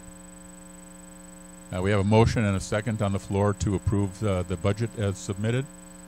All in favor? Opposed? One opposed. Motion carries. Thank you.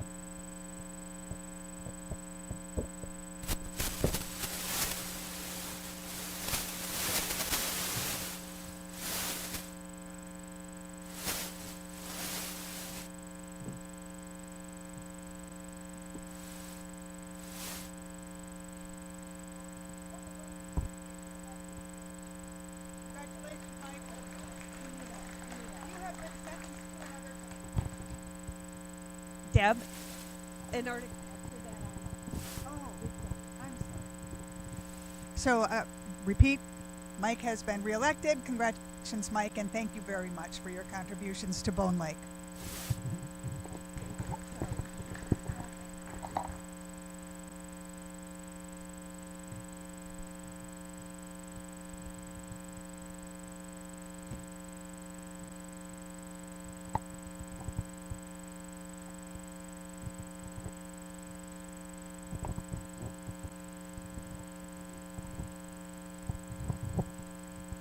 Hello?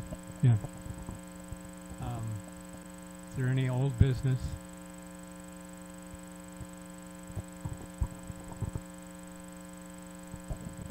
Any new business discussion?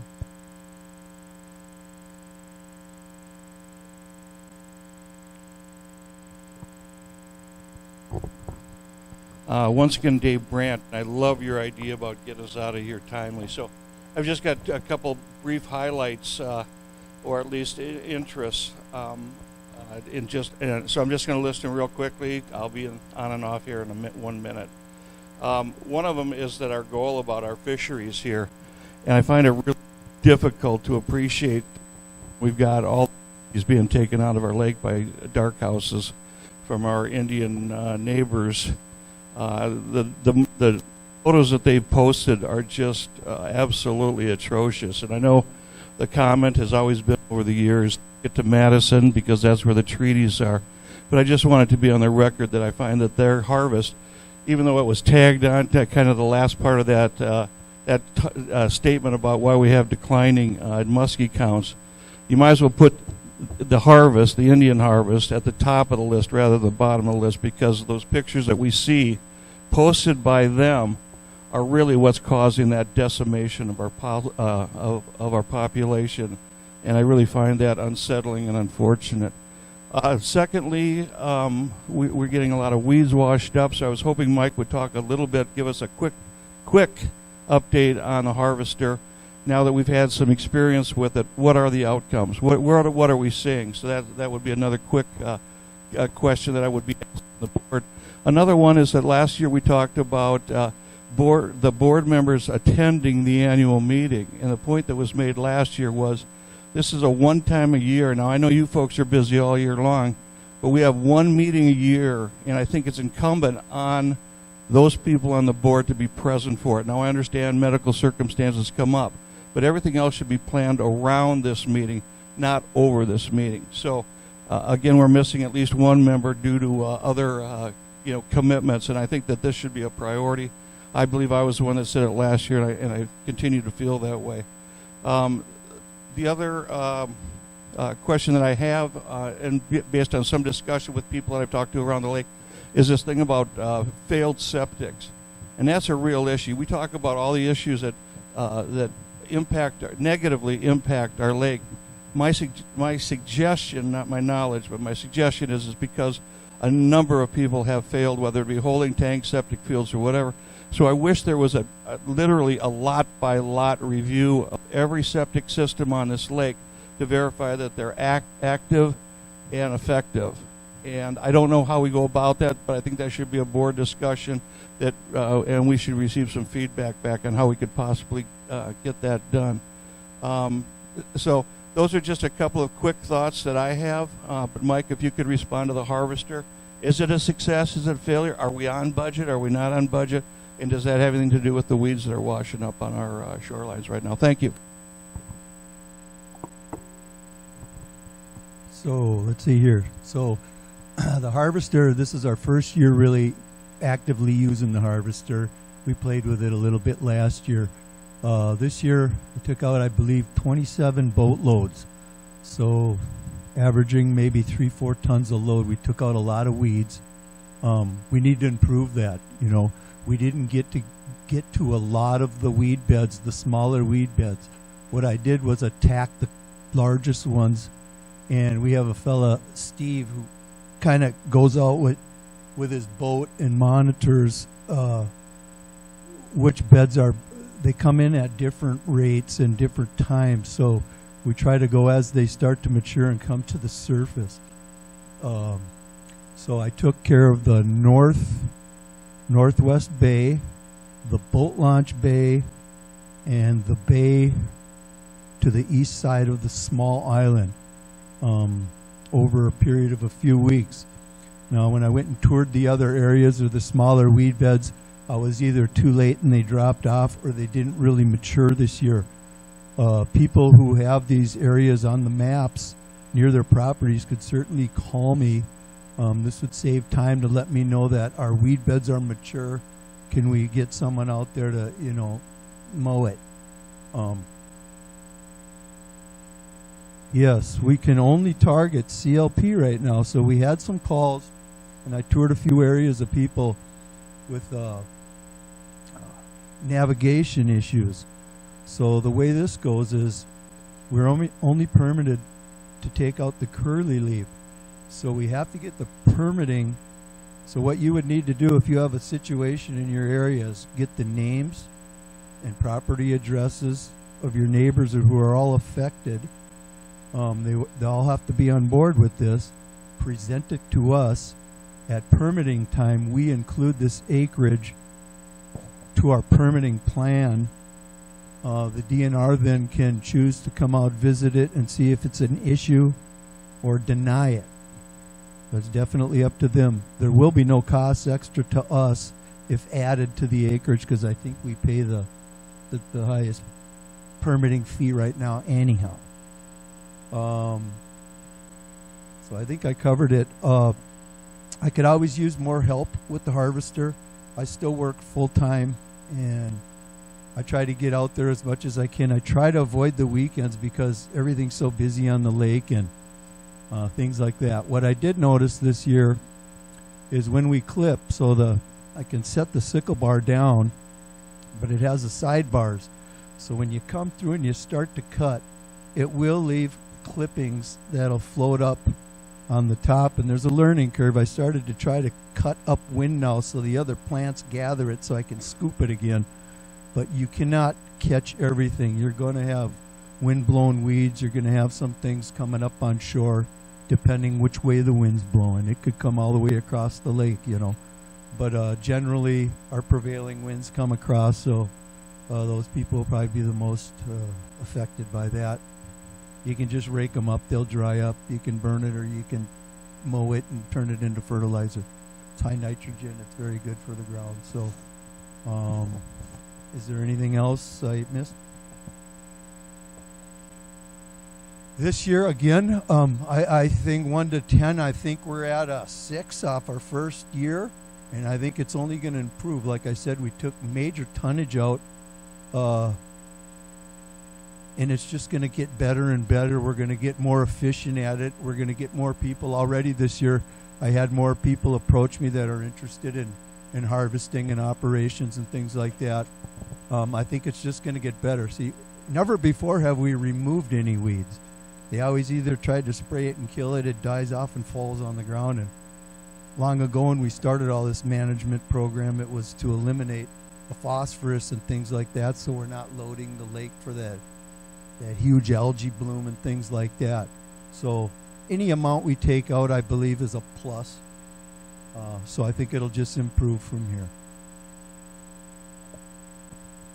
Oh, May we I- came in way under budget.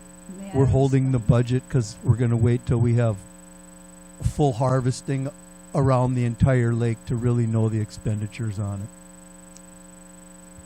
I'd like to respond just briefly about your comment about the muskie fishery and point to the spring newsletter where the executive summary from the DNR muskie study is published. And one thing that obviously the winter harvest is shocking to see, but there are other factors. And importantly, the removal of aquatic plants is one of the biggest factors, that muskies need a place to spawn. And when you take out 300 feet of bulrush in front of your property, you've eliminated that opportunity. We have a sensitive area study that was done in 1987, and we repeated it again a few years ago, and we found weed beds that were there in 1987 don't exist anymore. So I would ask all of you to consider, before you remove plants because you don't like the way they feel when you enter the water, consider the life that they support in the water. The other factors that DNR points out for the muskie decline are just the natural harvest, delayed fishing mortality. How are you handling that fish? How long are you holding that fish out of the water? How many pictures are you taking of that fish?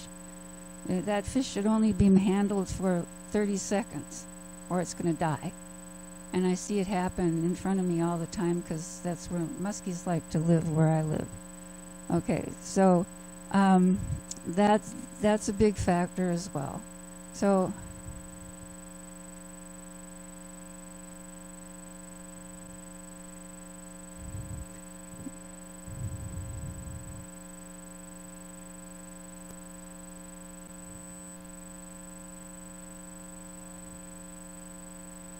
I don't want to argue with you about that. I just wanted to point out some other reasons for the mortality. Thank you.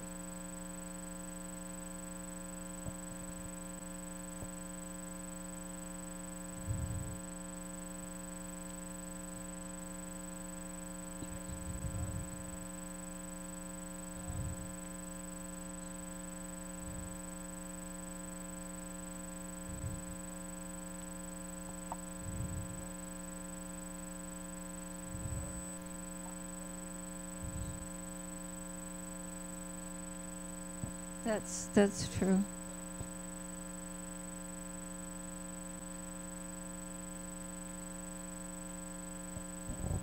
The winter harvest was never anticipated to be able to pull such a large amount of muskies out of the lake. And so there is only a spring quota for the Native American harvest and not a winter quota for the Native American harvest. And I believe that there is an opportunity to pursue with the DNR in a politically acceptable and tactful way to try and get a quota for the winter harvest. And I think that that's the way to move forward on that.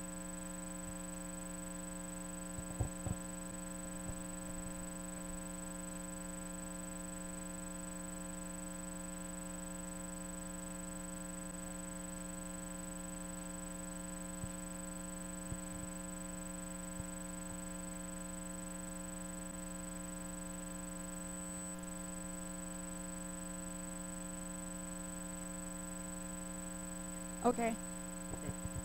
Hi, I'm I'm Kathy Connor. We're at the northwest end of the lake, and I have 3 questions, and I think they all relate to the health of the lake. One is about zebra mussels, and you might have answered it, but I kind of had a hard time hearing. Have we measured how much more the zebra mussel population is increasing year after year?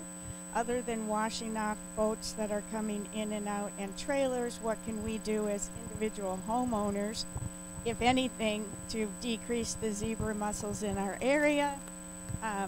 Secondly, you might have talked about it with respect to the weeds. We've been on the lake for almost 40 years, and I have never seen the weeds as abundant as they are at the end of our dock right now. So maybe we just talk to you about that.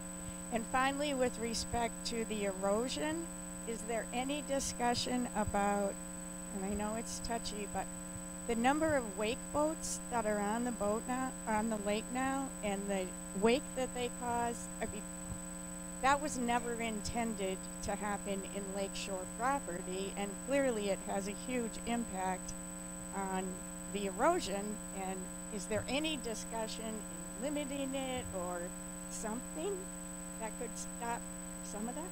That's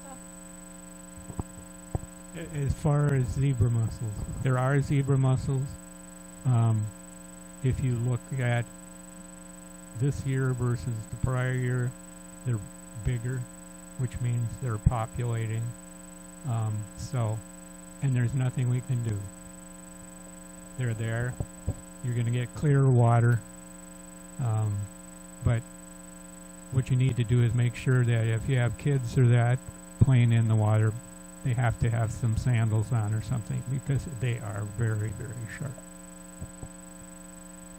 On the aquatic plants and the large growth of aquatic plants that we've been seeing, so anecdotally I've been hearing from other lakes that this year has been a very good year for clear water. And so with lake levels down, and I think we've seen Bone Lake has had very clear water up until this point, the sun can filter down and help those plants grow. And so that is probably a reason, Cheryl, that we would have so much plant growth. And then I don't know if on the erosion and the wake boats, as we move forward with this plan, definitely trying to find some ways to combat the undercutting of shoreline on the wake boats is what we want to do, and make a couple of installations and try and see what kind of mitigating project would help reduce that undercutting.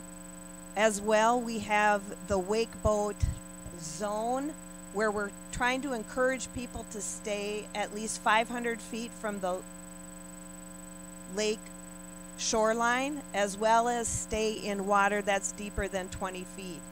And so one of the things that we did that was mentioned earlier was to do work with the county to do it's like a map that you can see on your phone to see where you are in the lake, to see how deep you are and how far away you are from either shoreline. A boating viewer, thank you.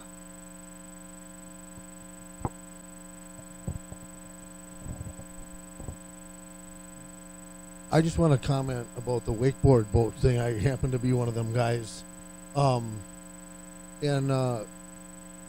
We do try to stay in the middle of the lake as much as possible. And everybody that lives on the lake kind of, I think for the most part, tries to do that. There are certain times when you have to go different areas because there's pontoons around or different things like that. Also, as far as wakeboarding goes, you get the best wake if you're in at least 15 to 20 feet of water. If you're in less than 15 feet of water, the wake just kind of disappears.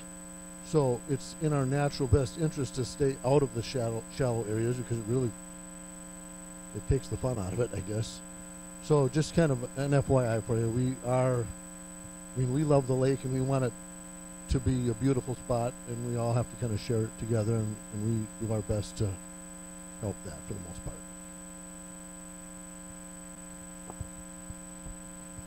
So back to the shoreline ordinance, I know Polk County is working on one. If that goes through, and the one proposed for Georgetown hopefully doesn't go, but if it does go through, which would be the ordinance for Bone Lake? There is Georgetown has no shoreline protection ordinance, and they are not considering a shoreline protection ordinance. The shoreline protection ordinance is at the county level, and so what Georgetown has been advocating for is that the county adopt a stripped down version of a shoreline ordinance. And so we're working at the county to move forward a more robust, or keep the shoreline ordinance that we've had, which is more robust than the one that Georgetown is advocating Polk County adopt. Okay, my misunderstanding. Thanks, Shirley.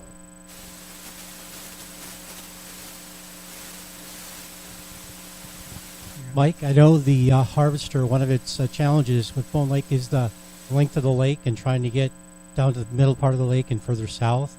Have you had any plans, or have you found any way to find an area to offload weeds that's not at the Bone Lake Park at the north end? Yes, so we could use the south end launch if it's deep enough water at the time.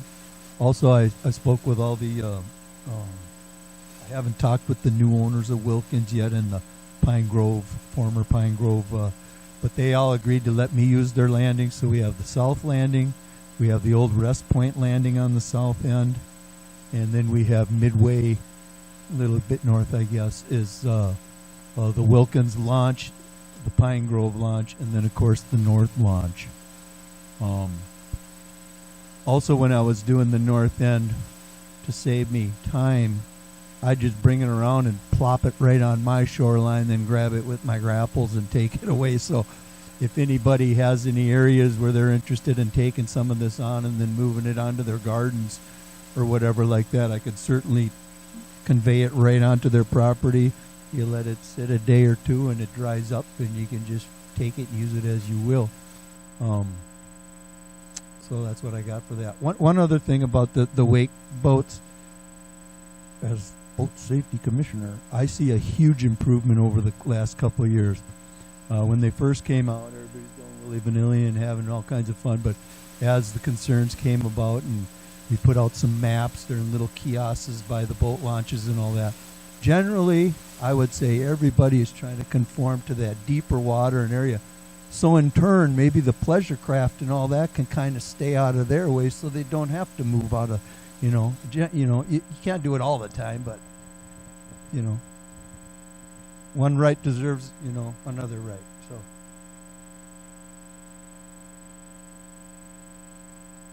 No, but the excavator will. So we would need to discuss this. So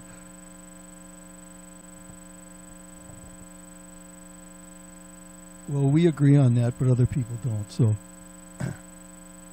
okay.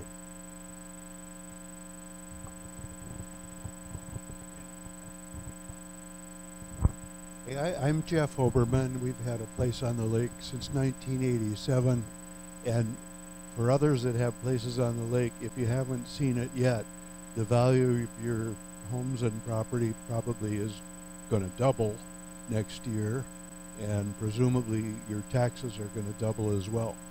So, good for us. Our properties are going up. What property taxes? Those of us that are here on the lake, and really that's the main thing we do in the area, does Bone Lake benefit from any of our property taxes?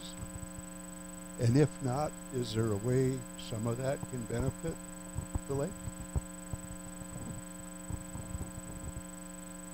So the Bone Lake Management District has taxing authority, and if you look at your tax bill, you'll see a line for Bone Lake Management District, and like Ken said, you're at $180 a year.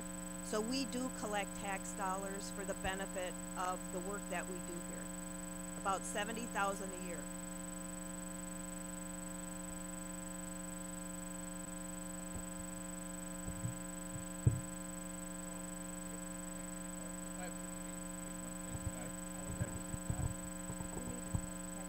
I'm sorry, I did not catch your name.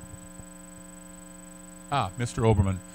One comment I would make regarding the levy. We set a set dollar amount on the levy. It's $70,000 this year. So the amount that you have on your taxes may change a little bit depending on what the what the mill rate will be. We don't have a percentage mill rate that we charge everybody. It's a flat amount.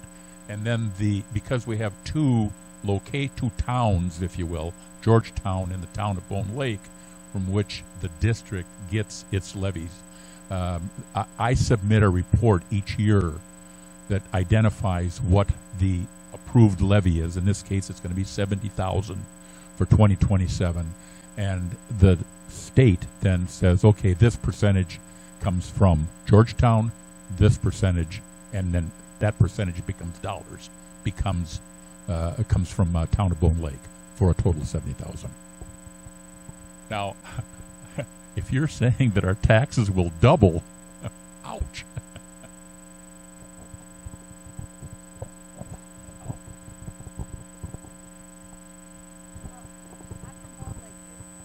Yes, this is Dwayne Butler.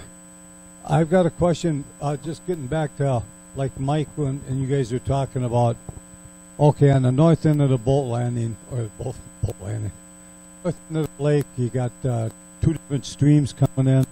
You got holding ponds to catch the sediment, the phosphorus or whatever coming into the lake, and which is a good thing. Well, you're talking about the watershed. Now, isn't that dictated by the county or the DNR, the watershed buildup of the watershed? The watershed's the water that's coming in. If we can control that, you're trying to clean it up and all that kind of stuff. Well, basically, in the same fault, if the DNR or the county are letting Bone Lake pay for it and all that kind of stuff, instead of those people, they should be paying for it, not the Lake Association.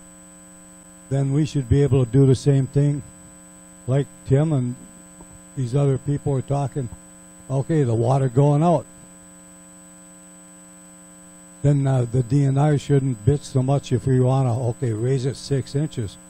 I really don't care if you're taking concrete blocks about 2 foot tall and put across the whole thing. That'd raise it up a little bit.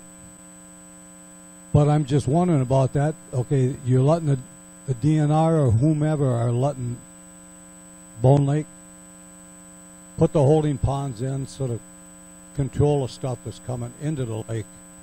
Why can't we control the stuff going out of the lake? That's just something to bring up to them. Whoever you have to get the permits from. We'll try and get a better answer. I'll work with I'll work with Mr. Fisher, and we'll try and get a better answer for you on this whole idea of stopping water from leaving the lake. I think we would have some challenges, but we'll at least get more educated on that by next year. So I hear what you're saying, but the Bone Lake District couldn't be involved in a project that wasn't permitted by the DNR. Yeah. All right, any other questions? All right. Guys.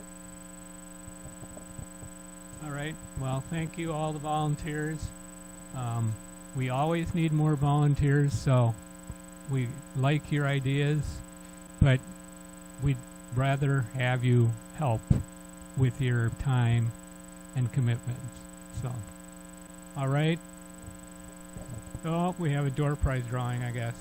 So if you can also fill out your survey forms, they're the green forms in there, and then we have some door prizes, and I think Deb and Nancy are going to help us with the door prizes. Thank you. Okay, for the first door prize, dig deep. There you go. The first door prize goes to Pat Butler. All right. Ooh. Pat, you have your choice. If you'd come on up, you have your choice of pure maple syrup, apple cinnamon syrup or apple syrup? There you go. Thank you.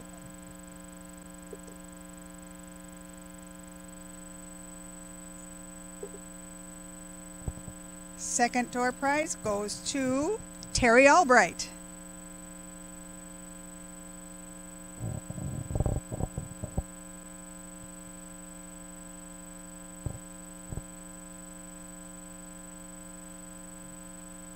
Pure maple, apple, or apple cinnamon. There you go. You are very welcome.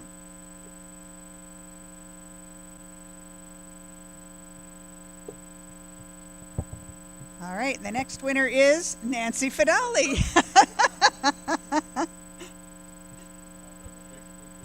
Apple cinnamon or apple syrup?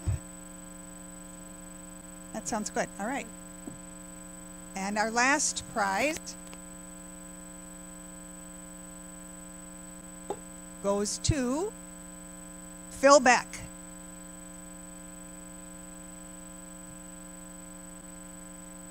There you go, Phil. Thank you. That's right. Pardon?